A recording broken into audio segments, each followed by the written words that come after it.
Hello, cadets. Last week, we did an overview of various teaching methodologies. This week, we will focus in on one very important methodology, cooperative learning. What is cooperative learning? Cooperative learning creates an environment that promotes collaboration as students progress toward an objective. A key to cooperative learning is to find a balance between group goals and individual accountability. Each member of the team has specific tasks to perform. For the group to succeed, each team member must contribute and carry out his part of the activity. Group work is a very important skill for students to learn to become contributing members of an ever-changing global society. The following guidelines will help to make this teaching strategy more effective. First, ask yourself, how will the grouping be done?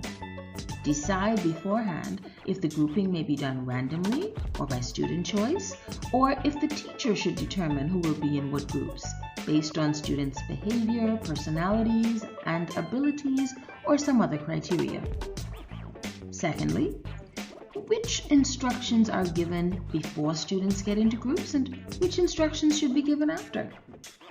Determine which instructions should come before and after students move into groups. This pre-planning can avoid confusion and wasted instructional time.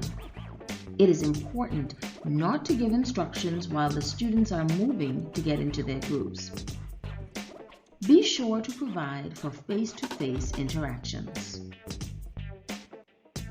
How will materials be distributed? Make sure that all materials and instructions are prepared and distributed in an organized fashion, having adequate supplies for all groups. What will be the duty of each person in the group? Make certain that everyone in a group has a duty, such as being the leader, the timekeeper, the recorder, the group spokesperson, etc. Decide beforehand how you will make the group members accountable. They may do class presentations, prepare a product, or complete a report. Let the students know beforehand how they will be assessed, whether formally or informally, on their group work. How will you monitor each group? The instructor should move from group to group, seeing that everyone is on task and being available for questions and problem solving if the need arises. And now, we will look at some possible structures that might be used in a cooperative learning setting. Buzz groups. Buzz groups are small groups of students that quickly engage in short, informal discussions, usually in response to a specific sentence starter or question. This type of collaboration is used to generate ideas, re-stimulate interest, and gauge student understanding. This method is easily implemented and very flexible. Circle of voices. Students form small circles of 4 to 5 students. Allow the students just a few minutes to organize their thoughts. Then, the discussion should begin, with each student allotted a specific number of minutes of uninterrupted time to speak. After each member of the circle has spoken once, the group can continue their discussion building on the comments shared by each member.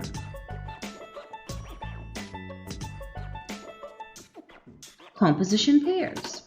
Students work in pairs to plan and outline their compositions. They take turns telling each other their plans for their composition, while their partner takes notes, asks questions, and develops an outline. Next, they write their composition using the notes and outline. In a co-op, students work on a project in small groups and share what they produce with the class or with another audience. Each member makes a specific contribution to the group effort. And now, let's learn about the fishbowl method.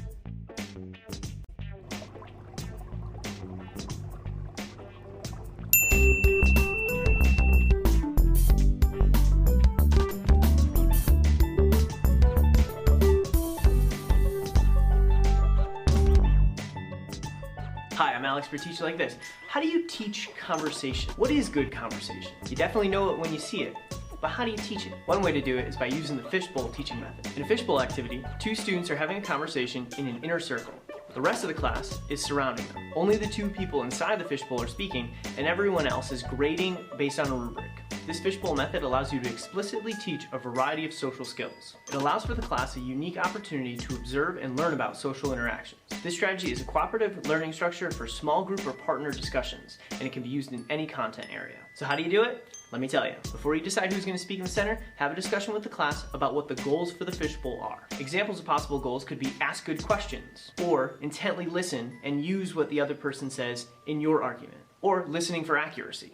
Once you have your goals outlined, you're ready to move on to the next step. Give a thought-provoking question or problem to the entire class so that they can work on it individually.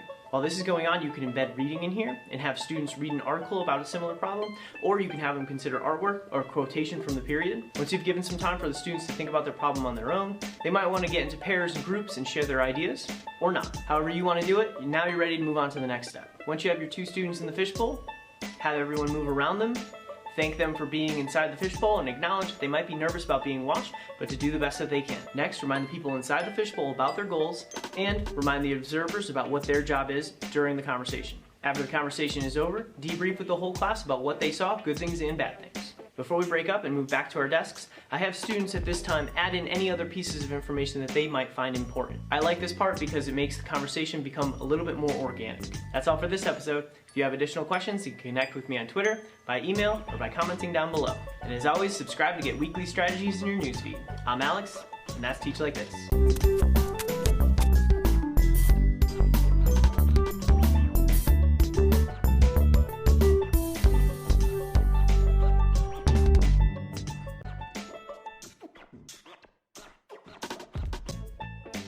Flashcard star. Before class, divide a typical worksheet into sections. Cut out and paste the questions onto individual flashcards. It works best if there are only 8 to 10 questions for a class of 16 to 20 students. Therefore, you will make duplicate sets of the question cards. Distribute one question card and a full worksheet to each student. Allow the students 3 to 5 minutes to answer their flashcard question. Tell them to write their answer on the worksheet, not the flashcard. As students are answering their flashcard question, the teacher should walk around to assist and check for accuracy.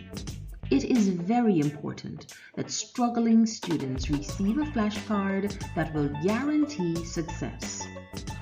After 3 to 5 minutes of individual work, allow the students to get into groups with other students who have the same flashcard question. Allow the group to evaluate each other's answer or response. Groups must come to a consensus before they ask the teacher to check their work. Now you have multiple flashcard stars. After 3 to 5 minutes of group discussion, use the Suhu-Poo strategy as students move around the classroom looking for a flashcard star to complete the rest of the worksheet. Remind the students that they cannot simply switch papers for others to copy. After a couple of rotations, have them switch cards with another person to become a flashcard star of a different question. You can do this until the entire worksheet is complete. And now, let's learn a little about the jigsaw cooperative learning strategy.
Rally right or rally robin. Divide students into groups of 2 or 3. For rally right, give each group of students one piece of paper and one writing utensil for the group members. Assign a question that has an open-ended response. Each student will take turns writing a response to the question. For example, if the question is identify the factor pairs for 36, each student will write one response until all the factors have been written. The other group members will evaluate the responses and determine if it should remain on the paper. If there's not a consensus, the group may request the teacher's input. For Rally Robin, the same process is followed, except there's no writing involved. Each student will take turns giving a verbal response to the question presented by the teacher. For example, the question may be, name the different parts of a flower. Group members will take turns naming one part until all parts have been named. Let's look at an example of how Rally Robin works. All right, we've been talking about our Earth and natural resources. And what we're going to do right now is do a Rally Robin and review what you know about water and your uses of water in everyday life. Okay? So I want you to turn to your shoulder partner. When you do a Rally Robin, you say something, your partner says something, we're going to go back and forth. Let's see, it looks like everyone has a partner. We have one group of 3. Okay, I want you to greet your partner. Family turn, greet your partner. Ooh, I like all those greetings. And I'm going to set the timer for 2 minutes. You have 2 minutes to rally with your partner. Uses of water, where you see water, how you've used water already today. Wait, I want everyone to have some think time. Close your eyes and think about it first. Some think time.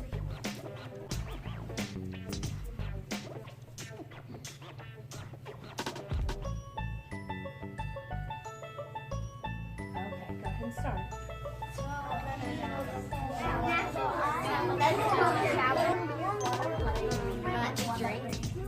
Wash hands.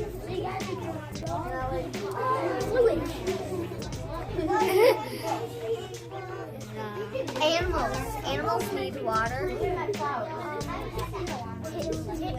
Dogs. Water. If you're watering myself. Washing my face. Washing your body. Where do you see water in the environment? At the lake. At the lake. And in a river.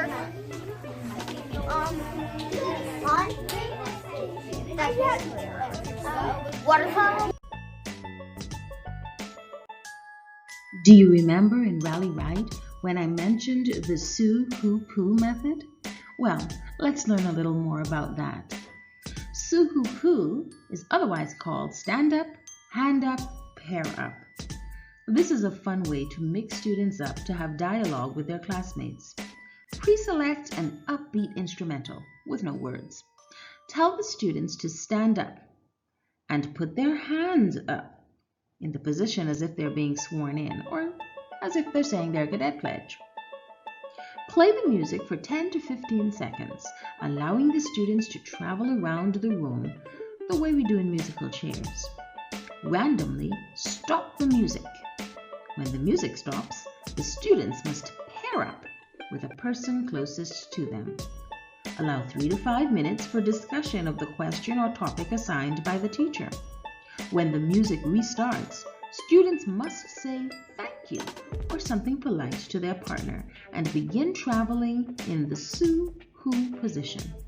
Repeat as many times as necessary.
Other cooperative learning structures are the inside-out circle. In this method, half the class makes a circle facing out, the other half makes a circle facing the inside circle. Students then ask each other questions, then rotate in the same direction. Numbered heads together. The members of a small group number off, consult with one another, and agree on an answer to the teacher's question. The teacher calls out a number, and the student with that number gives the answer the group agreed upon. Pairs check. In groups of 4, students work with a partner.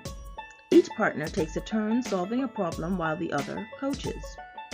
After every 2 to 3 problems, each set of partners checks with the other set to see whether they have the same answers. Pro, con. Working in groups of 4, one pair of students take the pro position of an issue, while the other pair takes the con position. Each pair works together to gather evidence and develop arguments to support their position. The pairs then meet, present their arguments, and evaluate the effectiveness of the arguments. Round table. Students take turns writing an answer on a piece of paper passed around the room to each of the members of the group. Several questions may be posed simultaneously, as long as each member of the group has the opportunity to respond. Think, pair, share. Each student thinks about a topic provided by the teacher and then discusses it with a partner.